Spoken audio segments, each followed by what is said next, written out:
जळगावमधील नेहा वाघुळदे या पहलगाममध्ये अडकलेल्या आहेत। जळगावातील शिव कॉलनीतील नेहा वाघुळदे या पहलगाममध्ये अडकलेल्या असल्याची माहिती समोर आलेली आहे। 16 एप्रिलपासून नेहा या मैत्रिणींसोबत काश्मीरमध्ये गेलेल्या आहेत। हल्ल्यावेळी नेहा वाघुळदे पहलगाम परिसरातच होत्या। या दरम्यान नेहा वाघुळदे यांचं त्यांचे पती तुषार वाघुळदे यांच्यासोबत फोनवर बोलणंही झालेलं होतं।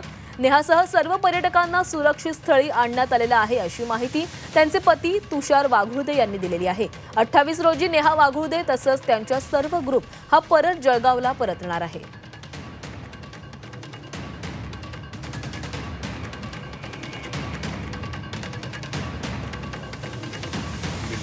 जमा झालेले 3 दिवसापूर्वी सोनमर्गला होते आणि काल त्यांचा जो साईट सीइंग होतं ते पहलगामचं होतं। काल पहलगामला ते फिरत होते त्या व्हॅलीमध्ये आणि आजूबाजूला खूप मोठी झाडी होती आणि अचानक 3:45 वाजता 3:30 पावणे 4ला तिला आवाज आला, फायरिंगचा आवाज, दहशतवाद्यांचा हल्ला सुरू झालेला आहे। मग तिला तात्काळ तिने मला मेसेज टाकला की फायरिंग सुरू झालेली आहे, इथे आतंकवादी आलेले आहेत, फायरिंग सुरू झालेली आहे, आम्हाला गाडीत बसवलं जातं आहे, मिलिटरीचे लोक या ठिकाणी, कमांडोज या ठिकाणी आलेले आहेत। आणि मग मी पटकन तिच्यावर ओरडलो, तू सुखरूप आहेस का, काळजी काही आहे का, तिथे काही चिंताचे काही विषय आहे का?